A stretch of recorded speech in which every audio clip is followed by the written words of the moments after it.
Manya Srimati Nirmala Sitharaman ji to reply the discussion. Sir, thank you very much, sir. I didn't think on a routine matter of excess grant for which we come for the appropriation expenditure undertaken not just this year or the year before, in the year 2023. The excess expenditure had happened and we have come for the appropriation before the House. We'll invoke so much of an interest in discussing, but it's very healthy that we have a discussion on such a finance-related subject. Normally, in fact, I was more telling the Parliamentary Affairs Minister and also the leader here, Shri Dr. L. Murugan, that this is about expenditure of 2023, but the interest that the members have shown makes me feel very encouraged. So I would take this opportunity to just explain a few things with your indulgence, sir. Yes. So this is the demand for excess grant for expenditures undertaken in the year 2023 on just 2 counts. And these 2 counts were part of what the Public Accounts Committee in its 39th report presented to the Lok Sabha this year in April. So Public Accounts Committee, as you know and the honorable members know, is headed always by a leader from the opposition. So in his chairmanship, that entire committee looks into the accounts and identifies where any excess has happened. So this year in April 26, this particular or this pair of 2 excess expenditure which had happened in 2023 was highlighted. One such excess demand arises out of a particular court order which was on the Railway Ministry, and that was for 196.44 crore under the grant number 85, which is railways. That's a small, lesser amount. But the larger amount is for 53,871, which is on grant number 40, which is repayment of debt, mainly on account of, in the cash management, sir, when withdrawal of investments in the intermediary 14-day bills happen, as a result of which these withdrawals happen by the state governments which put money into the T-bills. So government overestimated these amounts, exchange rate variations and changes in accounting classifications all resulted in this 53,871. What is very important to know about this second one, the 53,000 and not about the railway 196 is, it is in the nature of debt receipts, which are all netted out, sir, against the issuance of securities. And therefore, it has no fiscal impact as it is. So they are netted out, and as a result, that netting out is being identified, and that netting out is done in a proper fashion in order that it doesn't stand out as not adjusted. So both are all on the capital charge sections of their respective demands. So this being so, the implication, fiscal implication is not severe of that year.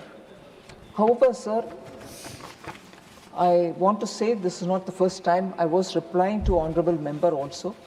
We have come, Government of India has a practice of coming to the House because it has to get the appropriation cleared by the House whenever these excess demands happen. We have come here in 2019-20 for a budget matter related to 2019-20 budget and sought an approval for an excess grant on an expenditure undertaken for 52,637 rupees, 37 crore rupees, 52,637.78 crore rupees, which I came here for approval in December 2022, one time at that time for excess expenditure. Another time related to the budget of 2020-21, for which we came in December 23 for appropriation on an excess expenditure, and that time the amount was for 1,18,651.04 crore, and that related to the 2021 budget. Appropriation we came here in December 2023. Again, related to 2021-22 budget for an amount of 1,291.31 crore, and for which I came here for appropriation in March 2025. So now on a budget related to 2023 excess demand, we have come here for seeking approval, sir. So it was interesting when I heard the member from J&K speaking about how we have to take care of J&K and support them on some of the expenditures that they are overburdened with. I would like to take this opportunity to inform the August House, sir, that J&K, when particularly it was under the central administration for a few years after 2019, only yesterday we celebrated 7 years of having removed Article 370. Having removed Article 370 in 2019, J&K was under the central administration till such a time the elected government came to power. But during that time, I would like to thank the Home Minister and the Prime Minister for having helped and guided me in clearing up very many overhangs which J&K suffered from. We took a very, very liberal view because I don't want to say this as if I'm patronizing, but we wanted genuinely to get the health of, the financial health of, the fiscal health of J&K properly before the elected government came to power. So literally so much time went in granular details being studied by both Home Ministry and the Finance Ministry. I would like to highlight just two things which are of very big significance that we have done for J&K, and we have done it because we strongly believe, and this House has also passed resolution, that Article 370 getting abrogated also proves the point. Since J&K is an integral part of India, inclusive of those which are occupied by Pakistan illegally, we will ensure that the people of J&K are supported and taken care of because we are all part of one country. And therefore, what we took at that time, I just wish to highlight, Honorable Member is not here, but I would have liked him to hear it.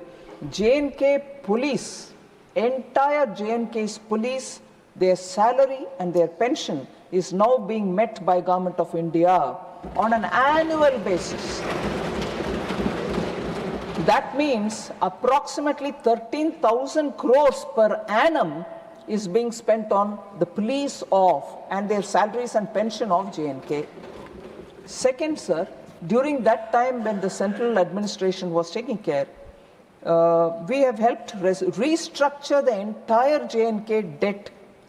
The Union Territory of J&K, we took care of restructuring it, and we had to, because the division happened of J&K and Ladakh, we repaid all the debt which Ladakh Union Territory had because the resources reallocation took place, and they were left with quite a lot of money which had to be paid back. We have paid back that entire thing of Ladakh and taken care of readjusting, restructuring J&K's debt.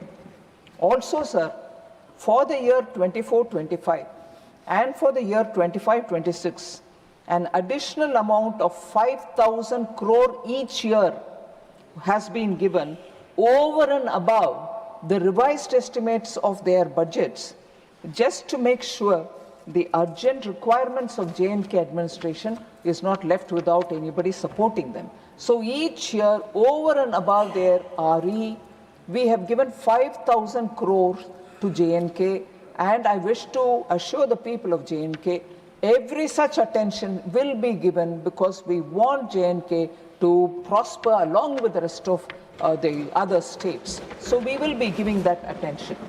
Even more, sir, just two more points on J&K. the power projects of J&K, around 1,350 crores has been given, and this was provided since 2021-22 to support Khiru, Ratle and Kwar projects, all three of them hydel power projects. We have given them the support. That's the total amount, 1,350 crores. And again, since 25-26, which is the last year, we are into 26-27, to support capital asset creation in J&K, a sum of 5,166.50 crores has been provided through the SASCI.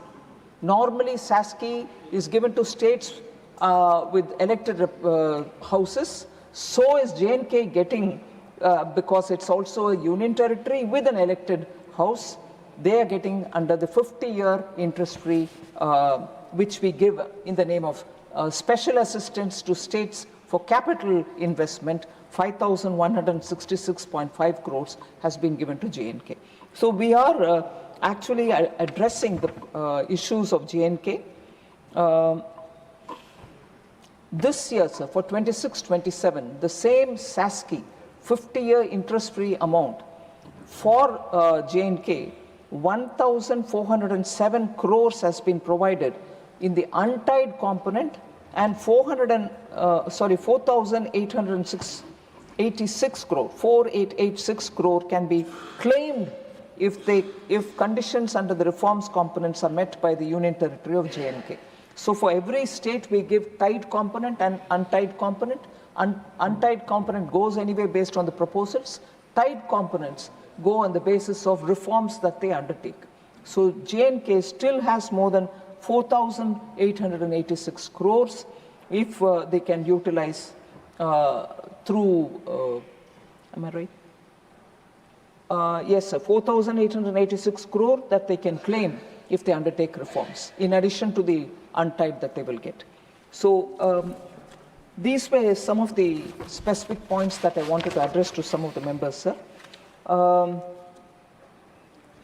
Honorable Member Sanjay Singh spoke about the need for such excesses in respect of education, health, human resource development, and so on.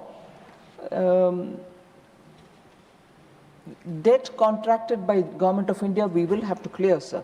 But all this is for all purpose. It's not as if we entertain excess demand only because it is for some court order or it's because it is going for some payment. If it is arising out of health and education, we will honor it. So it's not as if I've tailor-made it only to take care of others and not education. Let Honorable Member see the difference here that I'd like to request him to appreciate, that it is post a Public Accounts Committee looking at where it has happened and we come back. It's not a head of item under which I'm coming and saying give it only for this and not for education. If the excess demand arises out of education, I'll come before the House. So that I just want to give the clarification, sir. With all this said, I would humbly submit that if this can be passed in this House. Thank you very much. Honorable members.